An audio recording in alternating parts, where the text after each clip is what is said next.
Fëmijët shkojnë në shkollë më shumë për arsye që të mos ndëshkohen dhe se kanë obligim ligjor dhe jo për të mësuar. Kështu thonë mësimdhënësit, të cilët thonë se ky perceptim për shkollën nuk ka qenë në të kaluarën.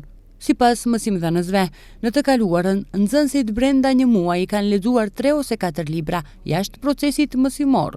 Sot mezi lexojnë 2 libra gjatë tërë vitit. Krahas kësaj, ndryshimet e mëdha në mënyrën e jetesës, digitalizimi kanë bërë që fëmijët më shumë kohë të kalojnë në rrjetet sociale se sa duke lexuar. Por si po i përballojnë këto ndryshime mësuesit në raport me fëmijët? Arsimtari Satki Ismaili, që 40 vite punon në arsim dhe thotë se nxënësit nuk janë fajtor që koha po ndryshon, prandaj familja së bashku me stafin e shkollës duhet të punojnë që të kemi gjenerata të suksesshme. Në atë kohë do thotë, kohë ishte kur më tepër fëmijët ne ishim edhe fëmijët të tjerë nxënësit më afër librave dhe fletoreve. Qasje direkte në libra, në fletore, me prindërit, me mësimdhënësit ku informatat mundeshim vetëm nga këta burime t'i marrim.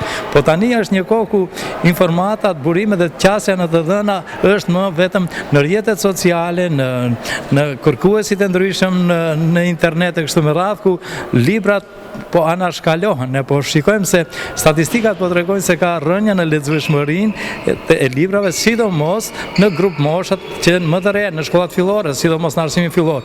Nëse llogaritet do të thotë se në të kaluarën nuk kishte nxënës i cili nuk lexonte libra, së paku 3-4 libra në muaj. Tani statistikat tregojnë se 3-4 libra në Maqedoni, 3-4 libra në vit lexojnë grup moshat në mësimit klasor. Po rënja është në mësimin lëndor. Pikërisht çka duhet të bëhet? Jemi në një kohë ku duhet të mbajmë mend të kaluarën, po fëmijët nuk e kanë përjetuar ata.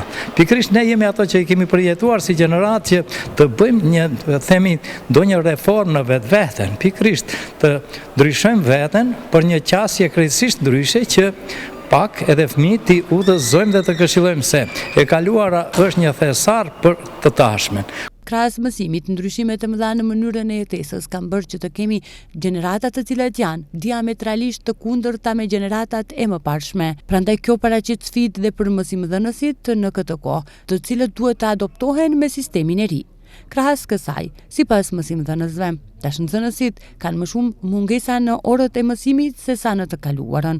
Nëse në të kaluarën fëmijët pjesën më të madhe të kohës e kalonin me prindërit, tashmë më shumë kohë kalojnë në rrjetet sociale. Rënja është shumë e madhe sidomos për kujdesin fëmijëve, do thotë fëmijëve, familje dhe fëmijëve, ku fëmijët pjesën ndërmuese të kohës kanë kaluar në familje dhe me shokët. Po tani është e kundërta, pjesën ndërmuese të kohës fëmijët e kalojnë në rrjetet sociale, në internet e kështu me radhë, në grupet e ndryshme, e shumë pak kalojnë në për familje.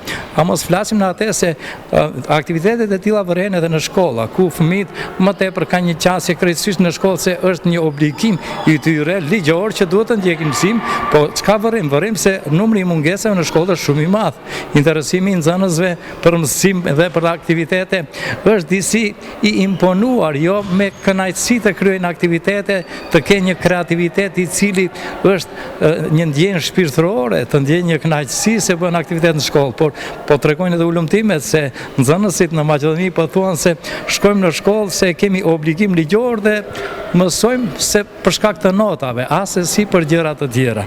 Problem në vete është se në të kaluarën më shumë kërkohej përgjegjësi nga fëmijët, ndërsa tani nuk guxohet as që të përmenden ndëshkimet në forma të ndryshme, thonë arsimtarët.